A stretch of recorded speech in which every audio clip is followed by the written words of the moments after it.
Gloire au Seigneur. Alléluia. Voilà, donc gloire à Dieu. Alléluia. Alors, vous voyez, là, cette semaine, j'étais à Châlons-en-Champagne. Et mercredi soir, je leur disais que, eh bien, on doit prendre les choses dans leur priorité. On doit prendre les choses dans leur priorité. Et je donnais l'exemple, je disais, quand par exemple, à l'hôpital, vous savez, il y a le SAMU, eh bien, il y a les urgences, quoi, le service des urgences.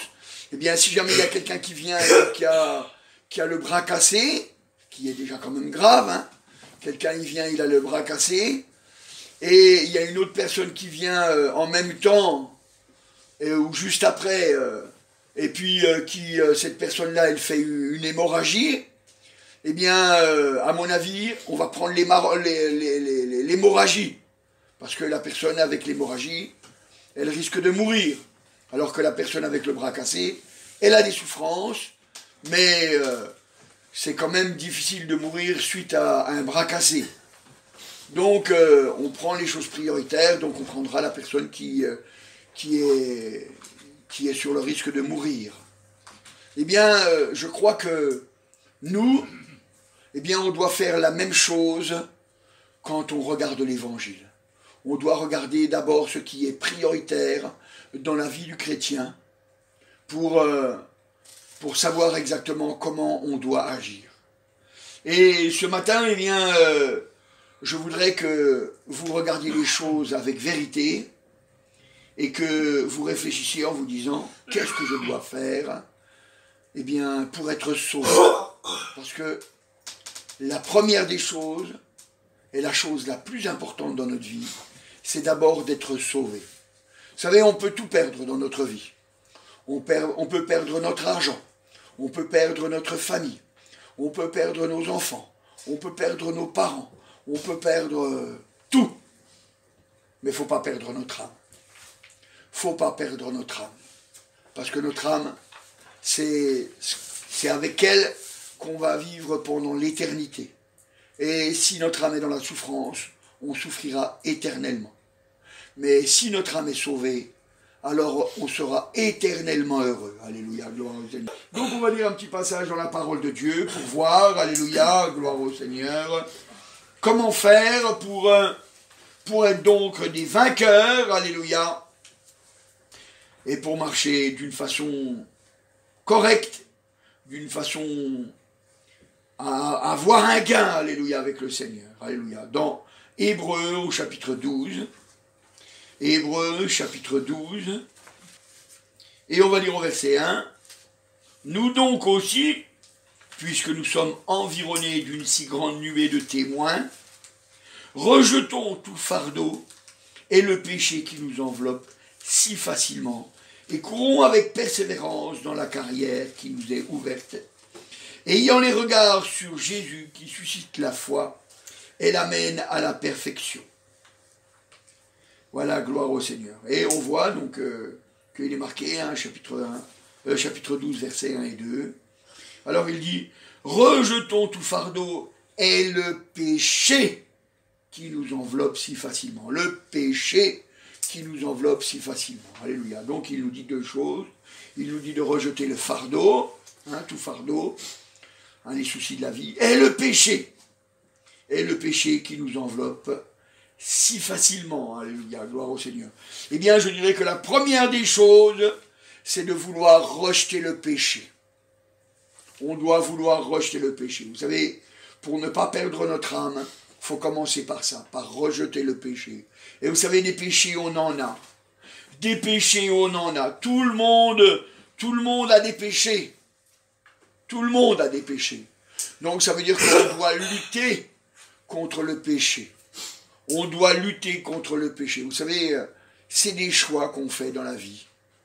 C'est des choix qu'on fait dans la vie. C'est comme Moïse, il avait fait un choix. Si vous regardez dans Hébreux au chapitre 11, Hébreux chapitre 11, versets 24 et 25, Hébreux chapitre 11, 24 et 25, il est marqué, « C'est par la foi que Moïse, devenu grand, refusa d'être appelé fils de la fille de Pharaon. Il préféra être maltraité avec le peuple de Dieu plutôt que d'avoir pour un temps la jouissance du péché. Plutôt que d'avoir pour un la jouissance du péché. Il a dit non, je choisis. Je choisis. Et il a choisi. Et il a mis en action ce qu'il a choisi. Et vous savez, c'est comme je disais hier à des jeunes qui sont venus me voir, je leur ai dit, vous savez, dans ce monde, trouver du plaisir, c'est facile. Parce que ce monde, il offre du plaisir. Mais trouver du plaisir, c'est pas le bonheur. Ce n'est que du plaisir. Parce que le bonheur, il dure toujours. Le plaisir, il ne dure qu'un temps. Il ne dure qu'un temps. Et voyez-vous, le péché nous propose des plaisirs. Et nous devons rejeter, nous devons choisir de rejeter les plaisirs que le péché nous donne. On doit rejeter. On doit rejeter ces plaisirs. Et je sais que c'est un combat. Je sais que c'est un combat. Mais malgré tout, eh bien, on doit le faire. Parce que si on veut aller au ciel, si on veut aller dans la présence de Dieu, eh bien, il faut rejeter le péché. Parce que nous savons que le péché, ça produit une séparation entre les hommes et Dieu. C'est pour ça d'ailleurs que Jésus est venu mourir sur la croix pour briser cette séparation.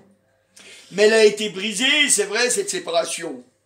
Elle a été brisée pour que tous les hommes puissent être sauvés. Mais malheureusement, tous les hommes ne sont pas sauvés parce que tous les hommes ne choisissent pas de rejeter le péché. C'est pour ça que ce matin, alléluia, pour être vainqueur, alors on doit rejeter le péché. Et vous savez, si jamais on a décidé de rejeter le péché, alors Dieu sera notre aide, alléluia, gloire au Seigneur. Il est notre aide, vous savez, le Seigneur, il ne nous laisse pas dans le malheur. Il ne nous laisse pas dans le malheur. D'ailleurs, il nous parle pour que nous croyions que Jésus nous a sauvés malgré notre péché. Dans Romains au chapitre 5, épître aux Romains au chapitre 5, voilà, Romains chapitre 5 et au verset 8, Romains chapitre 5 et au verset 8, il dit 5, 8, mais Dieu prouve son amour envers nous, en ce que lorsque nous étions encore des pécheurs, Christ est mort pour nous. À plus forte raison donc maintenant que nous sommes justifiés par son sang, serons-nous sauvés par lui de la colère. Alléluia, gloire au Seigneur. Donc, on n'a pas de souci à se faire puisque Dieu nous a prouvé son amour, parce que quand on était pécheurs, eh bien, il a accepté de mourir pour nous. Alors à plus forte raison maintenant que nous sommes, alléluia, nous sommes chrétiens, nous sommes de ceux qui luttons pour lutter contre le péché, alléluia. Alors il dit qu'il nous délivre de la colère, alléluia. Il nous accueillera dans sa présence, gloire au Seigneur. Et nous devons croire cette chose-là. Nous devons croire cette chose-là pour pouvoir réussir. Nous devons croire cette chose-là. Quand on se met à croire que Jésus a payé pour nous avant même que nous soyons en train de lutter contre le péché, eh bien, ça nous pousse à avoir un dégoût du péché. Ça nous pousse à avoir un dégoût du péché, à regretter notre péché, regretter nos mauvaises actions, regretter ce qu'on a fait. On doit avoir un dégoût. La Bible, elle nous dit dans Romains au chapitre 12 et au verset 9, que l'amour soit sans hypocrisie. Ayez le mal en horreur. Attachez-vous fortement au bien. Alléluia. Il dit, ayez le mal en horreur. Et attachez-vous fortement au bien. Alléluia. Gloire au Seigneur. Ça doit nous dégoûter le péché. Ça doit nous dégoûter le péché. Vous savez, quand on regarde les choses et puis que ça nous dégoûte, ben, on n'a pas envie d'aller vers ce qui nous dégoûte. Vous savez, la Bible, elle dit une chose extraordinaire. Que ceux qui retournent à leur péché, eh bien, elle dit, c'est comme un chien qui retourne à ce qu'il a vomi. C'est comme un chien qui retourne à ce qu'il a vomi. Vous savez, il n'y a rien d'attirant dans le vomi, mais la Bible, elle dit que le chien, eh bien, il retourne à ce qu'il a vomi. Ça veut dire que nous, quand on arrête de lutter contre le péché, eh bien on retourne à ce qu'on a vomi. On a dit c'est pas bien le péché. On trouve que c'est honteux ce qu'on a fait. Puis là, d'un seul coup, on dit, bon en fait, c'était pas si mal que ça. C'était pas si mal que ça. C'est pour ça que, vous savez, la Bible, elle nous parle, toujours dans Romains, au chapitre 13, et elle nous dit au verset 12, Romains chapitre 13, et au verset 12, elle nous dit, regardez voir, elle dit, la nuit est avancée, le jour approche, dépouillons-nous donc des œuvres des ténèbres, et revêtons les armes de la lumière. Alléluia. Marchons honnêtement comme en plein jour, loin des orgies, de l'ivrognerie, de la luxure, de la débauche, des querelles, des jalousies. Mais revêtez-vous du Seigneur Jésus-Christ en n'ayant pas soin de la chair pour en satisfaire les convoitises. Alléluia. Il dit dépouillons-nous donc des œuvres des ténèbres. Alléluia. On doit se dépouiller des œuvres des ténèbres. On se dépouille. On se dépouille. C'est une lutte. C'est une lutte que de se dépouiller. C'est ce que ça veut dire, dépouiller. Vous savez, quand un voleur il vient et puis hop, il vous prend tout. Il vous a dépouillé. C'est ça que ça veut dire. Donc, c'est pareil, nous, quand on se dépouille, ça veut dire on enlève tout. On enlève tout ce qui est mal dans nos vies. On enlève tout ce qui est mal dans nos vies. Vous savez, c'est important. Moi, vous savez, un jour, j'ai fait cette prière, j'ai dit, Seigneur, viens habiter dans mon cœur. Et puis quand j'ai eu fait cette prière, j'étais très content de cette prière. Et puis, je suis allé à l'église. Et puis, j'ai entendu le prédicateur du moment qui a dit, vous savez, il y en a, il dit, Seigneur, viens habiter dans mon cœur. Et puis, quand le Seigneur vient habiter, il dit comme ça, il dit, mais Seigneur, ne va pas à la cave. Seigneur, ne va pas au grenier. Seigneur, reste bien sagement assis sur la chaise dans le ils veulent pas que le Seigneur aille nulle part dans la maison, sauf dans le salon. Alors le salon, il sera béni, mais le reste des pièces ne sera pas béni. Et c'est pour ça que quand j'ai entendu ça, j'ai dit, Seigneur, viens dans ma vie, viens dans mon cœur, viens dans ma cave, viens dans mon grenier, viens dans ma chambre à coucher, viens dans ma cuisine, viens partout dans ma maison, alléluia. Ça veut dire, partout où tu vois le péché dans mon cœur, montre-le-moi, Seigneur, pour que je puisse l'apporter à la croix, pour en être délivré, pour que ma vie, elle puisse changer. Alléluia. Et vous savez, c'est que ça, quand on voit qu'on apporte tout ce qui ne va pas au Seigneur, eh bien, il nous transforme, il nous change, il nous délivre. Alléluia, gloire au Seigneur. Vous savez, c'est important de le savoir. Alléluia. Parce que quand on ne le sait pas, alors on est comme le monde, on apporte seulement ce qu'on a envie d'apporter, et puis le problème, c'est qu'après, ça ne va pas. Mais la Bible, elle nous dit dans Hébreux au chapitre 10, Hébreux chapitre 10 et au verset 36, Hébreux chapitre 10 et au verset 36, voilà ce qu'elle nous dit. Oh, elle est merveilleuse, cette parole de Dieu. Elle est là pour vraiment nous faire réussir. Alléluia. Elle dit, verset 36, « Vous avez besoin de persévérance, afin qu'après avoir accompli la volonté de Dieu, vous obteniez ce qui vous est promis. » Alléluia. Voilà, gloire au Seigneur. Il dit, nous avons besoin, vous avez, donc c'est nous, nous avons besoin de persévérance, afin qu'après avoir accompli, il faut avoir d'abord accompli. On persévère une fois qu'on a accompli la volonté de Dieu. Une fois qu'on a accompli la volonté de Dieu, alors il faut persévérer dans cette obéissance. Il faut persévérer dans cette volonté. Alléluia. Et pourquoi? Parce qu'il dit, vous obtiendrez ce qui vous a été promis, ce qui est promis. Alléluia. Vous obtiendrez. On n'obtient que après la persévérance. Que après la persévérance. Vous savez, il y en a, ils disent, Seigneur, je te demande pardon pour mes péchés. Et c'est bien. Mais après, ils ne veulent pas persévérer à rester dans la présence du Seigneur. Ils se laissent aller à tout péché. Ils recommencent dans leur même travers.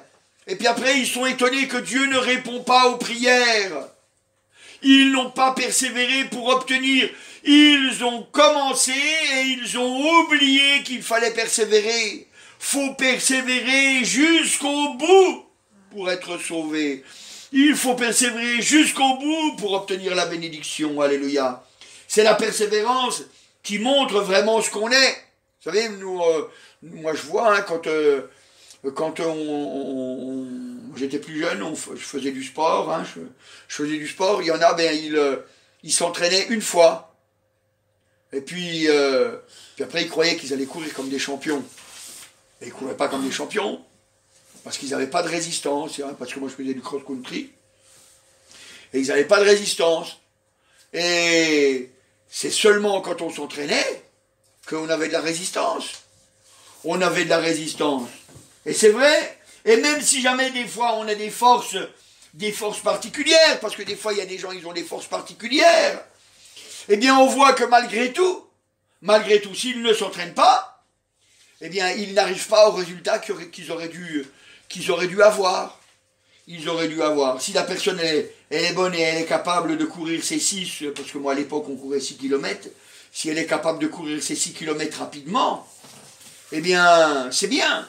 Mais si elle s'était entraînée, eh ben elle aurait réussi encore mieux. Elle aurait réussi encore mieux. Donc, ça veut dire que si jamais on veut obtenir ce que Dieu a promis, après avoir accompli la volonté de Dieu, on doit encore persévérer. On doit encore tenir ferme. On doit tenir ferme, alléluia, gloire au Seigneur. Vous savez, c'est très important, alléluia, parce que il faut comprendre que pour réussir notre vie avec le Seigneur, alléluia, il n'y a que cette façon, alléluia, gloire au Seigneur.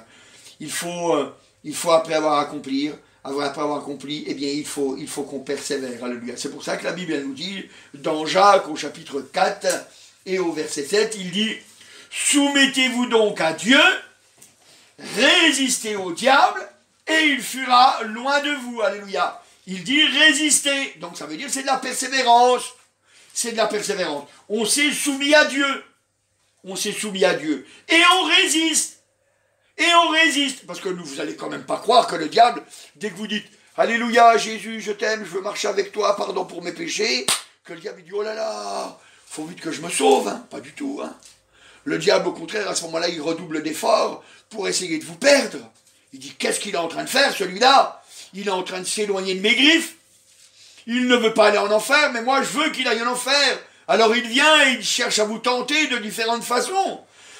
Mais la Bible dit qu'une fois qu'on s'est soumis à Dieu, et qu'on persévère, qu'on tient ferme, résistez-lui, hein, avec une foi ferme, alors à ce moment-là, le diable il fuit, parce qu'il sait qu'il va se ramasser des coups.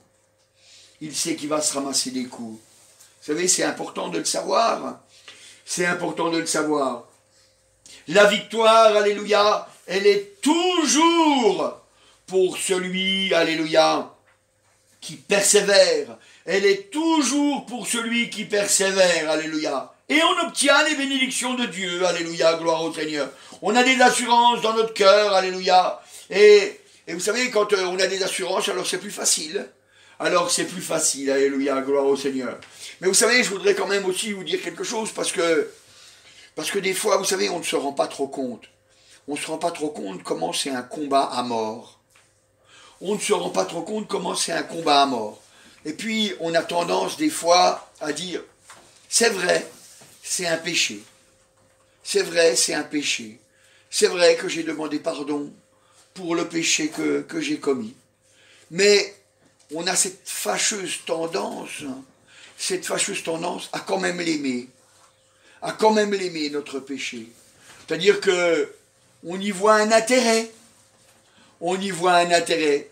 Alors, comme on y voit un intérêt, eh bien, on l'utilise, on va dire, entre guillemets, avec parcimonie, c'est-à-dire de temps à autre. On n'a pas envie d'aller en enfer, mais de temps en temps, on veut quand même utiliser notre péché. Par exemple, le mensonge.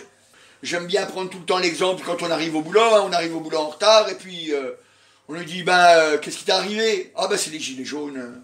Les gilets jaunes n'avaient rien à voir, je m'étais levé 3/4 d'heure en retard. Les gilets jaunes n'avaient rien à voir dans cette affaire. Mais on prend le mensonge, on se dit, oh, c'est pas grand-chose. Et puis facilement après, on dit, oh Seigneur, je te demande pardon. Mais en attendant, merci. On était bien content quand même d'avoir utilisé ce stratagème.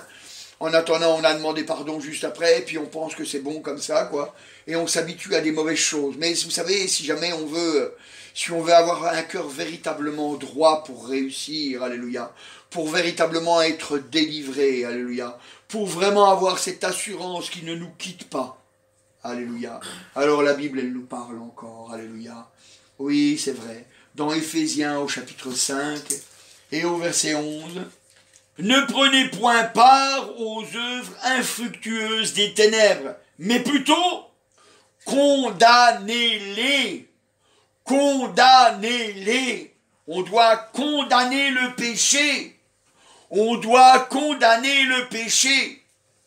Vous savez, qu'est-ce que vous croyez qui va se passer si on arrive devant Dieu et qu'on ne condamne pas le péché? Mais il va dire, mais si tu es pour le péché, je ne peux pas te prendre dans mon ciel de gloire. Moi, dans mon ciel, il n'y a pas de menteur, il n'y a pas de voleur, il n'y a pas d'assassin, il n'y a pas de gens qui critiquent les autres, puis j'en passe, vous allez. Il ne peut pas nous prendre, mais on doit le condamner. Et vous savez, quand vous condamnez le péché, ben, ça vous fait prendre des positions. Moi, vous voyez, par exemple, je vous donne des exemples, quand on travaille, par exemple, eh bien, mes collègues, ils me disent comme ça, ils me disent, bah tiens, voilà, je vais aller, bon, parce que ça arrivé, je vais aller au magasin, je vais acheter tel et tel truc, ils avaient besoin de quelque chose, c'est sur la route, on s'arrête, et puis on va faire l'achat. Puis quand mon collègue, il me dit comme ça, il me dit, chut, tu dis rien, hein, on ne dit pas qu'on est allé au magasin. Je dis, écoute, c'est pas compliqué. Je dis, moi, si jamais on me demande si je suis allé au magasin, je dirais que je suis allé au magasin. Je ne mens pas, parce que c'est pas bien, et j'ai pas envie de mentir. Moi, je suis croyant, je ne mens pas. Alors, généralement, ils me disent, ouais, laisse tomber, tu dis rien, c'est moi qui parlerai. C'est leur problème à eux. C'est leur problème à eux. Mais moi, je sais une chose, c'est que je condamne en leur disant ça. Je condamne le péché. Je dis, non, moi, je ne veux pas. Je ne veux pas le pratiquer. Et ça me rend fort. Parce que les suivantes fois, eh ben, ils me le demandent plus. Ils me disent plus, ben, tais-toi, ne dis rien. Alors, ça fait que comme ça, j'ai pas besoin d'avoir un combat, ou il n'y a pas besoin d'avoir de combat. Ça oblige, alléluia. C'est important. Vous savez, c'est comme au travail. Au travail, donc le midi, quand on va manger au restaurant, alors par coutume, ils disent, bon ben, on va boire un apéritif. Alors bon ben, on boit un apéritif. Alors chacun boit l'apéritif qu'il veut. Après, il y a l'autre qui dit, ah ben, moi je remets la mienne. Et puis le troisième, il dit, ah ben, c'est mon tour, je ne veux pas laisser ça comme ça. Et puis l'autre, il dit, ah ben, c'est mon tour. Et puis l'autre encore. Et puis si on est 10, ben, ça fait 10 apéritifs pour aller au travail après, c'est pas terrible. Puis la Bible, elle condamne l'ivrognerie.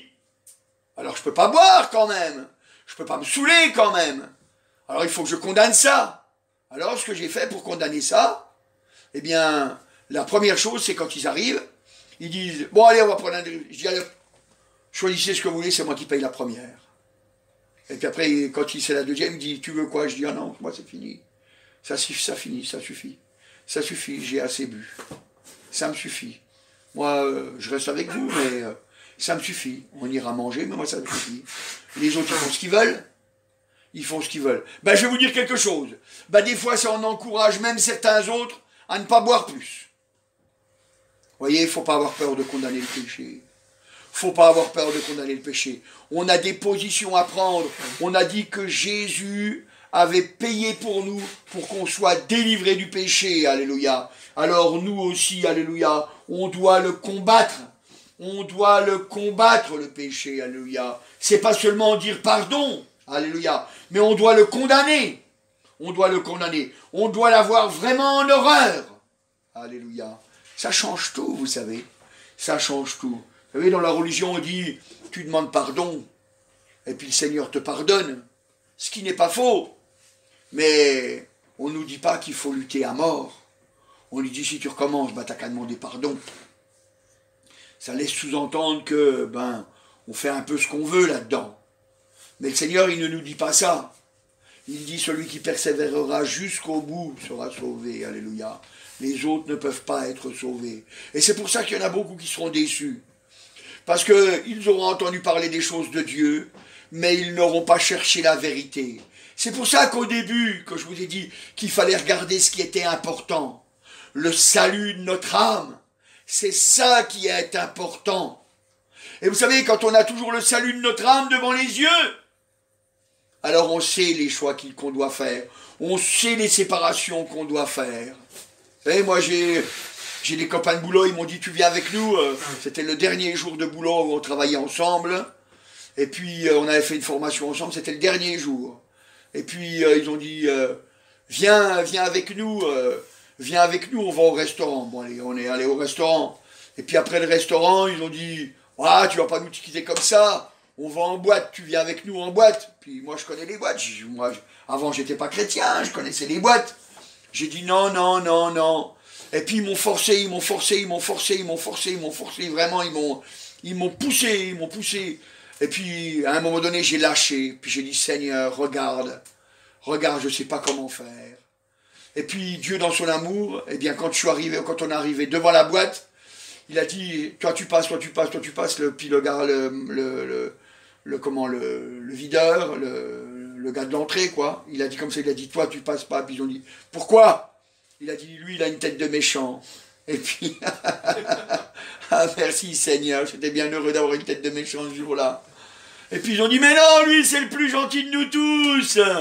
Et puis il a dit, non, non, lui il a une tête de méchant. Vous savez, Dieu il répond aux prières, alléluia, gloire au Seigneur. Alléluia, gloire à Dieu. Mais je veux pas être méchant, hein, même si jamais j'ai une tête de méchant. Hein. Mais le videur, il a eu cette parole-là, alléluia, gloire à Dieu. Vous savez, faut pas avoir peur de faire des choix, alléluia, gloire à Dieu. Faut pas avoir peur de condamner le péché, alléluia. Hein, la Bible dit que c'est des œuvres infructueuses, ça ne donne pas de fruits. Infructueux, ça veut dire sans fruits. Hein, ça veut dire qu'il ne donne pas de fruits. Hein, c'est ça, hein, c'est ça que ça veut dire. Hein, ça ne donne pas de résultats. Hein, les œuvres des ténèbres, elles ne donnent que des mauvais résultats. C'est-à-dire que ça nous conduit en enfer. Alléluia, gloire au Seigneur. Et c'est pour ça que ce matin, je voudrais que vous preniez cette position forte. Alléluia, de penser à votre âme. De penser à votre âme, alléluia. Nous, on a été sauvés par la foi, hein, parce que la Bible, elle dit que l'homme est justifié par la foi sans les œuvres de la loi. Hein, c'est vrai, sans les œuvres de la loi. Mais les œuvres de la loi, alléluia, les œuvres que nous faisons, eh bien, c'est parce que Jésus nous les fait faire. Jésus nous les fait faire. Il les a préparés d'avance, nous dit la parole de Dieu dans Éphésiens au chapitre 2 et au verset 10. Alors on va lire depuis le verset 8 pour que vous compreniez de quoi ça parle. C'est par la grâce que vous êtes sauvés, par le moyen de la foi, et cela ne vient pas de vous. C'est le don de Dieu. Ce n'est point par les œuvres, afin que personne ne se glorifie. Car nous sommes son ouvrage, ayant été créés en Jésus-Christ, pour de bonnes œuvres que Dieu a préparées d'avance, afin que nous les pratiquions. Alléluia. Afin que nous les pratiquions. Et si jamais on veut pratiquer les œuvres de Dieu, et qu'on veut pratiquer en même temps les œuvres du diable, on ne peut pas. Parce qu'on ne pratiquera que les œuvres du diable, et on ne pourra pas pratiquer les œuvres de Dieu. Parce qu'on ne comprendra pas quelle est sa volonté, parce qu'on ne peut pas vivre à la moitié. Seigneur Jésus, il dit qu'il vomira les tièdes. Il vomira les tièdes. Les tièdes, c'est quoi? C'est quelqu'un qui croit en Dieu. C'est quelqu'un qui fait même des choses selon la volonté de Dieu. Puis en même temps, qui se plaît aussi à faire le péché, qui se plaît aussi à vivre de la manière que Dieu ne veut pas. Et ça, il ne peut pas prendre. Ça, il ne peut pas prendre. Vous savez, c'est comme... moi, je ne sais pas, imaginez-vous, vous allez chercher des champignons dans les bois. Ben, si vous allez chercher des champignons dans les bois, et puis qu'on vous dit, ben, celui-là il est bon, celui-là il est bon, celui-là il est bon, celui-là il est bon, vous le prenez. Et puis que celui-là il est beau, ah il est beau, hein, c'est une belle amanite. Hein, c'est une belle amanite, un beau champignon, bien beau. Et puis on dit, ben, ah, il est beau, alors je vais le prendre.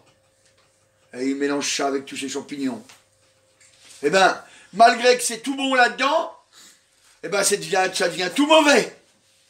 Ça devient tout mauvais. Parce qu'il y a un champignon, un champignon qui n'est pas bon. Alors, tout n'est pas bon. tout n'est pas bon. Peut-être que la chanterelle qui est dedans, elle est bonne, oui, c'est vrai. Peut-être que, je sais pas, le cèpe qui est dedans, il est bon, oui, d'accord, peut-être, mais la manite qui est dedans, eh ben, elle pourrit tout. Elle pourrit tout. C'est pour ça que le Seigneur, il sépare.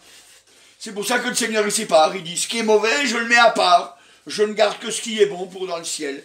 Parce que dans le ciel, pour être heureux, il ne faut prendre que le bon. Et ce qui est mauvais, eh ben, il sera jeté dans les temps ardents de feu et de soufre, dans l'enfer.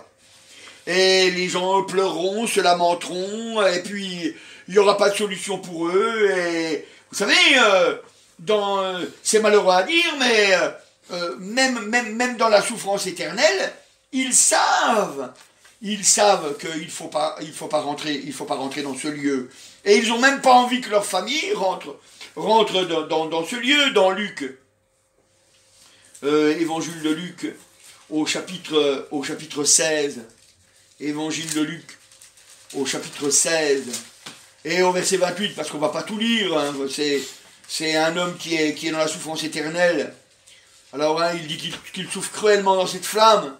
Et puis, il est marqué au verset 28. Verset 28, il dit... verset 28. Voilà, alors donc il demanda au Père Abraham, il dit, Père Abraham, hein, d'envoyer Lazare dans la maison de mon Père, car j'ai 5 frères. C'est pour qu'il leur atteste ces choses, afin qu'ils ne viennent pas aussi dans ce lieu de tourment.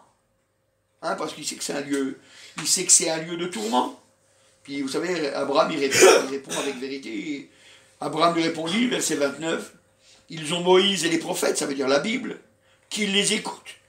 Il dit non, Père Abraham, mais si quelqu'un est mort, va vers eux, ils se repentiront. Et Abraham lui dit, s'ils n'écoutent pas Moïse et les prophètes, ils ne se laisseront pas persuader, même si quelqu'un est mort ressuscité. Et voyez, ça nous montre que même les morts ne peuvent rien faire pour nous. Même les morts ne peuvent rien faire pour nous. Et c'est pour ça que vous voyez que la Bible, elle nous dit, on voit à différents endroits dans la Bible que on ne doit pas parler aux morts. Alors vous voyez tous ces gens, vous savez, qui mélangent les choses, qui disent par exemple, ils disent, oh bon, on va prier Marie parce que c'est la mère de Jésus. Alors, c'est sentimental leur raisonnement. Ils disent, c'est la mère de Jésus, elle va le convaincre. Mais il n'y a pas besoin de convaincre Jésus. Il n'y a pas besoin de convaincre Jésus. On a vu que avant, quand nous étions des pécheurs, déjà il est mort pour nous. Il a prouvé son amour pour nous. Alors, c'est pas la peine de parler à Marie, elle est morte. Elle est morte. Elle ne peut rien faire pour nous. Et tous les autres qui sont morts, Joseph et tous les saints morts, ils peuvent rien faire pour nous. Ils peuvent rien faire pour nous. Donc nous, on doit rejeter, on doit condamner. On doit leur dire, non, ça sert à rien. C'est inutile. C'est inutile, alléluia. C'est inutile. Donc on doit savoir qu'une fois qu'on a fait notre choix et que c'est un choix éternel, c'est-à-dire une fois qu'on est mort, c'est trop tard. C'est trop tard. Alors, ça nous oblige à faire des choix sérieux. On doit se comporter en homme, quel que soit notre sexe. On doit se comporter en homme vaillant, alléluia, en homme vainqueur, alléluia. Parce que la Bible dit que, il a proclamé aux captifs la délivrance. Hein, c'est dans Luc au chapitre 4, verset 19, c'est vrai, Jésus est venu pour proclamer aux captifs la délivrance, alléluia, pour rendre libres les opprimés, alléluia, pour publier une année de grâce, alléluia, une année de bénédiction, quoi, c'est la grâce du Seigneur, c'est important, alléluia. Voyez, donc, c'est pour ça que le péché, on ne doit pas le négliger, on ne doit pas le négliger, on doit tout de suite quand on pêche, on doit tout de suite revenir au Seigneur, et puis changer d'attitude, on doit changer d'attitude. J'ai pas dit que tout le premier coup vous alliez réussir, quoique des fois ça arrive, mais une chose est sûre, c'est il faut persévérer jusqu'au bout pour y arriver. Il faut persévérer jusqu'au bout pour y arriver, parce que c'est le seul moyen, alléluia, c'est le seul moyen pour aller dans le ciel, alléluia, gloire au Seigneur. Chasser le péché, alléluia. Condamnez-le, on a vu.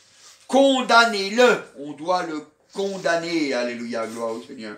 Alors vous savez, hein, si jamais on condamne le péché, si on décide d'obéir au Seigneur, si on décide de faire pleinement sa volonté, si on décide de montrer un bon exemple autour de nous, alors je ne vous le cache pas, je ne vous le cache pas. Le Seigneur, il nous dit dans Matthieu au chapitre 10, évangile de Matthieu au chapitre 10, et au verset 22, Matthieu chapitre 10, et au verset 22, voilà ce qu'il nous dit. Matthieu chapitre 10, et au verset 22, voilà, verset 22. Vous serez haïs de tous à cause de mon nom, mais celui qui persévérera jusqu'à la fin sera sauvé. Alléluia. Il dit, vous serez haïs de tous à cause de mon nom. C'est à cause du nom du Seigneur Jésus qu'on est haïs. Vous savez, quand on parle de Dieu, les gens, ils arrivent à accepter. C'est normal parce que dans ce monde, on parle beaucoup de Dieu. Vous savez, vous prenez par exemple les Chinois, ils croient en Dieu. Ils croient en Dieu. Vous prenez les Indiens d'Inde, ils croient en Dieu. Alors rien qu'à eux deux, déjà, ça fait la majorité du monde. Après, vous avez les musulmans qui croient en Dieu. Vous avez les orthodoxes qui croient en Dieu. Vous avez les catholiques qui croient en Dieu. Vous avez les protestants qui croient en Dieu. Et j'en passe, hein. Il y a plein de mouvements qui croient en Dieu. Mais la Bible, elle nous dit que croire en Dieu, c'est pas suffisant. D'ailleurs, c'est écrit. Où est-ce que c'est écrit? On l'avait pas affiché, celui-là. On ne l'avait pas affiché, celui-là. Je croyais qu'on l'avait affiché. Hein? Non, on ne l'a pas affiché. Je croyais qu'on l'avait affiché, celui-là de verset. On ne l'a pas affiché. On le réaffichera. Alléluia. Mais le Seigneur, qu'est-ce qu'il nous dit? Eh bien, il dit que le diable aussi, il croit. Mais il tremble. Parce qu'il sait que son éternité, ça va être dans l'enfer. Parce qu'aujourd'hui, il n'est encore pas en enfer, hein, le diable. Aujourd'hui, il n'est encore pas en enfer. Aujourd'hui, le diable, il nous accuse jour et nuit. Les démons, ils viennent habiter les gens encore sur la terre. Le démon fait encore son œuvre, il n'est encore pas jeté en enfer. Viendra le temps, mais c'est encore pas le temps. Ce n'est pas encore le temps. Pour l'instant, le diable continue son œuvre. Alors, c'est pour ça que, eh bien, nous, eh bien, on doit regarder les choses, alléluia, avec vérité. C'est-à-dire, nous, on doit parler de Jésus. Parce qu'on sait que c'est Jésus qui sauve. C'est Jésus qui sauve. C'est lui le seul médiateur entre Dieu et les hommes. C'est lui, c'est Jésus. C'est l'homme Jésus qui est venu mourir pour nos péchés, pour que nous puissions avoir une communion. Il a réouvert la communion. Il a réouvert le dialogue avec Dieu. L'homme Jésus a ouvert le dialogue pour que nous puissions parler. Vous voyez, hein, je vous avais déjà raconté une fois, vous savez, quand il y a un ambassadeur, il vient pour un pays. Hein, il va dans un pays, un ambassadeur. Eh bien, il représente le pays. Il représente le pays, l'ambassadeur. Et si l'ambassadeur, il vient avec la paix, eh bien, on pense que tous les gens du pays, ils sont en paix avec l'autre pays. On pense que tous les gens du pays sont en paix. Et vous savez, des fois, c'est pas toujours le cas. Vous voyez, par exemple, aujourd'hui, hein, on est en 2019, eh bien, on voit qu'il y a encore des gens qui en veulent encore aux Allemands. Hein, il y a des gens, ils disent, les Allemands, ils ont fait souffrir mes parents pendant la dernière guerre mondiale, etc. Et ils en veulent encore. Mais nous, on a fait des alliances de paix avec les Allemands. Et pour les Allemands, eh bien, on est en paix avec eux et tout le monde les aime. Même si on sait que c'est pas vrai. Même si on sait que c'est pas vrai. Eh bien, c'est pareil. C'est pareil. L'homme Jésus, il a fait une alliance de paix avec le Père pour que tous les hommes puissent parler au Père. Alléluia. Pour que tous les hommes puissent rentrer en communion avec lui. Alléluia. C'est pour ça qu'on a besoin de Jésus. Alors que Marie, elle n'est pas morte pour nos péchés. Joseph, il n'est pas mort pour nos péchés. Saint Barnabé, Saint... je sais pas quoi, hein, tout ceux-là, ils ne sont pas morts pour nos péchés. Il n'y a que Jésus qui est mort pour nos péchés. Alors si c'est vrai que quand on a décidé de fuir le péché, eh bien, si on parle de Jésus, eh bien, on sera haï de tous. On sera haï de tous. On va nous persécuter. Alors, ici, je ne pense pas, on n'en est encore pas là. Hein, on ne va pas nous prendre et puis nous lapider au coin de la rue. Je ne pense pas non plus qu'on va nous crucifier sur la place publique ou nous fouetter sur la place publique. On n'en est encore pas là. Mais je pense que déjà, ça sera des persécutions par la moquerie. Par la moquerie. On dira, ben, t'es dans une secte. Hein, moi, c'est quand j'ai parlé de Jésus autour de moi, on m'a dit, mais t'es dans une secte. Alors, au début, je ne savais pas quoi répondre, parce que je ne connaissais pas. Je n'avais même jamais pensé qu'on pouvait parler de Jésus en parlant de secte. Et puis après, j'ai vu que dans la parole de Dieu, ben, que les premiers chrétiens, on leur a dit la même chose. Il n'y a rien de nouveau sous le soleil. Il n'y a rien de nouveau sous le soleil. Ils ont dit que Jésus était le chef de la secte des Nazaréens. Ah, voilà, allez, vas-y. Ou les jeunesses. Hein, voilà, quoi. Donc, il n'y a pas de problème. Il n'y a pas de problème. On est haïs de tous à cause du nom. Mais, il est dit, mais celui qui persévérera jusqu'à la fin sera sauvé. Celui qui persévérera jusqu'à la fin. Et ça revient bien à ce qu'on avait lu au début. C'est bien ce qu'on avait lu au début. On avait lu, après avoir accompli la volonté de Dieu, vous obtiendrez ce qui est promis. Faut faire la volonté de Dieu, c'est pour ça que nous parlons du Seigneur Jésus, alléluia. Le chrétien parle du Seigneur Jésus, parce qu'il ne retient pas captif la parole de Dieu, alléluia. C'est une parole salvatrice, c'est une parole qui sauve. C'est une parole qui amène à la délivrance. C'est pour ça qu'on en parle. C'est pour ça que je vous fais témoigner. Parce que comme ça vous fait dire ce que le Seigneur a fait pour vous, comment il vous a délivré, et puis c'est un témoignage pour les autres, et qui sait, peut-être que dans l'assemblée, quelqu'un se dit, ben, c'est vrai, moi aussi, je suis dans le même problème, mais lui, il a été délivré, ben moi aussi, je vais essayer pour voir si je suis délivré. Et puis il sera délivré à son tour, alléluia, s'il persévère, alléluia, s'il persévère jusqu'au bout, alléluia, gloire au Seigneur. Alors ce matin, vous savez, alléluia, vous savez, je voudrais que vous réfléchissiez et vraiment avec vérité, que vous réfléchissiez vraiment avec vérité, et que vos pensées soient tournées vers le Seigneur. C'est pour ça que la Bible nous dit dans 2 Corinthiens au chapitre 10, 2 Corinthiens chapitre 10, regardez voir, 2 Corinthiens chapitre 10 et au verset 5, 2 Corinthiens chapitre 10 et au verset 5, il dit « Nous renversons les raisonnements et toute hauteur qui s'élève contre la connaissance de Dieu, et nous amenons toute pensée captive à l'obéissance de Christ. » Alléluia. Nous amenons toute pensée captive à l'obéissance de Christ. Alléluia, gloire au Seigneur. Vous savez, c'est lui le sauveur. C'est lui le sauveur. Vous savez, j'aime bien prendre comme exemple, vous savez, les pompiers. Parce que les pompiers, ils nous donnent des ordres. Ils nous donnent des ordres. Et les pompiers, vous savez, quand ils nous donnent des ordres, ils attendent à ce qu'on obéisse. C'est pas pour nous commander qu'ils font ça. C'est parce qu'ils veulent nous sauver. Nous sauver du feu.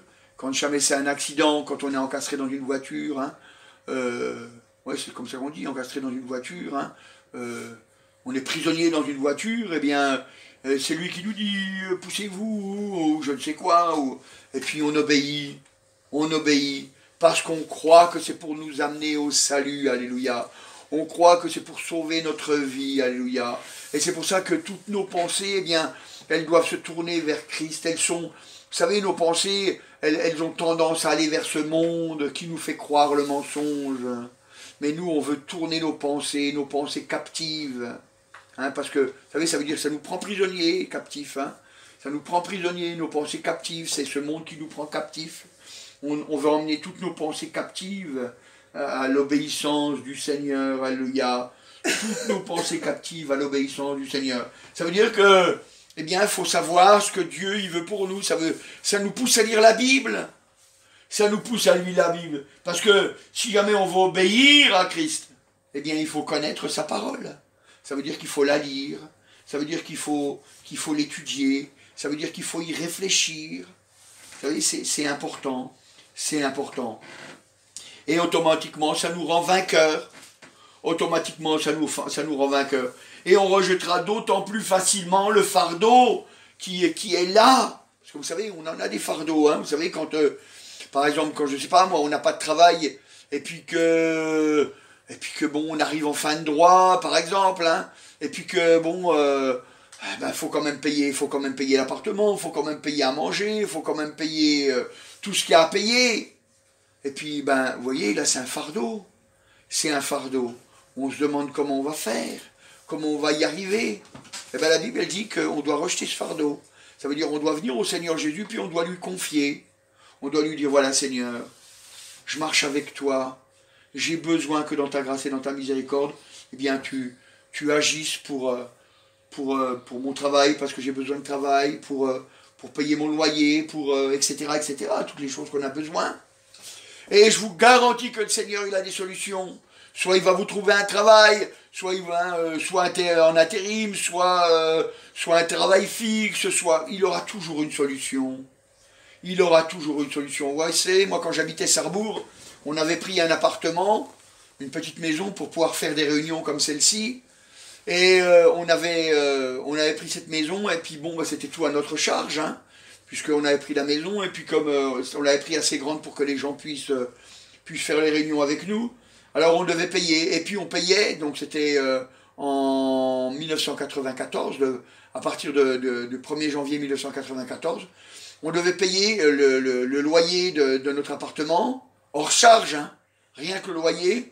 On devait payer 4800 francs par... 4008, hein, c'est ça 4800 francs par mois. 4800, un salaire complet. Un salaire complet. Et puis quand je suis arrivé dans la ville, et que je suis allé voir le propriétaire, je lui ai dit, voilà, je suis intéressé par votre maison, là, parce que je voudrais vous la louer. Il m'a dit, c'est 4800 francs par mois. J'ai dit, d'accord. Il m'a dit, vous faites quoi comme travail? J'ai dit, je ne travaille pas, mais je suis chrétien, et chaque mois vous serez payé. Et puis, c'était une femme, hein. Elle m'a regardé, et puis elle a attendu un moment, puis elle m'a dit, je vous fais confiance. Et puis elle nous a laissé l'appartement.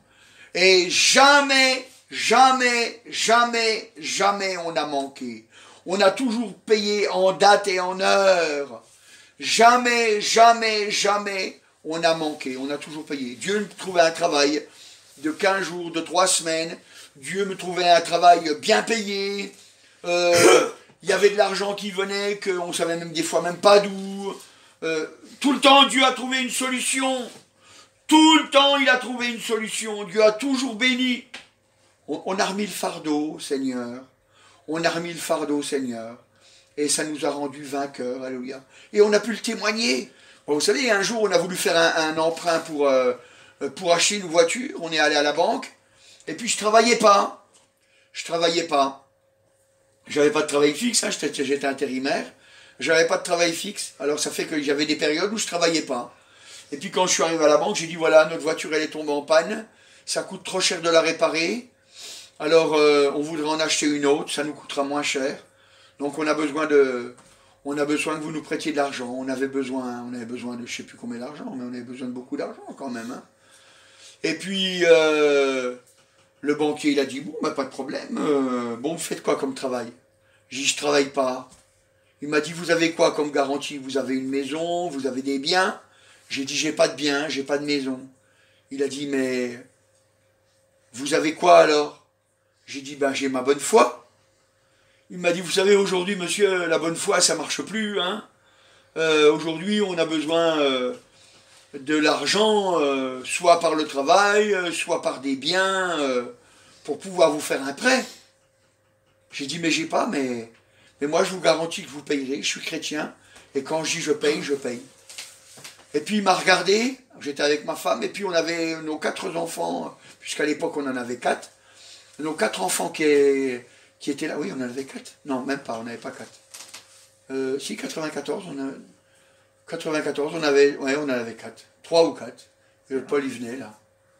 Hein, juillet, je ne sais même plus c'était quand. 3 ou 4. Enfin, peu importe. Ou enfin, le 4e, il était dans le ventre de ma femme, si jamais. Non, mais il était déjà là. Il était déjà là. Eh ben voilà, enfin voilà. Et donc, enfin, on avait 4 enfants. Et puis, Puis le banquier il nous a regardé, puis il a dit, bah, écoutez, je vais vous accorder quand même le prêt. Je vais vous dire pourquoi. Il m'a dit, hier, il y avait une femme avec son mari qui était là, et ils avaient un enfant. Et ils n'arrivaient pas à le tenir en place. Et puis, il m'a tout foutu mon bourreau par terre.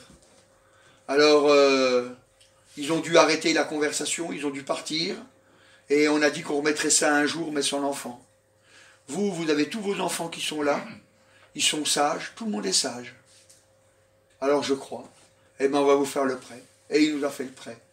Voyez, on remet nos fardeaux au Seigneur, et il nous bénit, alléluia, gloire au Seigneur. Il nous bénit, alléluia, quand on remet nos fardeaux au Seigneur, alléluia, gloire au Seigneur. Alors la bénédiction, elle vient. C'est pour ça que il fallait que j'emmène mes pensées captives à l'obéissance du Seigneur, alléluia. Il fallait que j'emmène captives mes pensées à l'obéissance du Seigneur, parce qu'autrement, je ne pouvais pas arriver à avoir ce raisonnement. J'aurais eu sans cesse le fardeau qui serait venu, puis qui m'aurait dit, comment je vais faire pour la fin du mois? Comment je vais faire pour payer la maison? Comment je vais faire pour chauffer la maison? Comment je vais faire pour que ma femme et mes enfants et moi-même nous ayons à manger? Comment je vais faire? Et ça, c'était quelque chose qui m'aurait tenu prisonnier. Ça empêche de réfléchir justement. Mais parce que j'ai tout remis au Seigneur, mes pensées captives, je les ai données au Seigneur. Alors à ce moment-là, gloire au Seigneur, eh bien, puisque j'ai obéi, j'ai cru qu'il était là pour me donner, puisque il dit demandez et vous recevrez, cherchez et vous trouverez. Donc j'ai cru que parce que je lui donnais toutes mes pensées captives, eh bien, j'obéissais donc à sa volonté, eh bien alors à ce moment-là, j'allais obtenir les promesses qu'il avait faites. Alléluia. Et ce matin, pour vous c'est pareil. Pour vous c'est pareil. La foi, vous savez, c'est quand on met en pratique, c'est-à-dire on amène toutes nos pensées captives à l'obéissance de Christ, et alors à ce moment-là, on voit le Seigneur qui agit. Parce que vous savez, quand on amène nos pensées captives à l'obéissance de Christ, eh ben, ça veut dire qu'on doit persévérer. Parce que, vous savez, le lundi, on dit « Oh Seigneur, j'ai confiance que tu vas trouver une solution pour que mon loyer soit payé en date et en heure. » Mais le lendemain, le loyer n'est toujours pas payé. On se pose encore des questions. C'est là qu'il faut revenir et puis dire « Non, non, non, Seigneur, moi je veux croire que ce que tu dis, tu l'as dit et tu le fais, tu n'es pas un Dieu menteur. » Et si le lendemain, le loyer n'est toujours pas payé, parce que tu n'as encore pas la date, eh bien, ça pose encore question. Et c'est là qu'on vient, on dit, je te remercie, Seigneur, tu es merveilleux, parce que tu permets encore, Seigneur, alléluia, que je puisse lutter pour m'appuyer encore sur toi. Et je crois encore, Seigneur, alléluia, que tu l'as fait. Parce que c'est toi qui as dit que si on croit quelque chose, alléluia, et qu'on te remercie avant que ça arrive, alors on le voit s'accomplir. Alors je te remercie.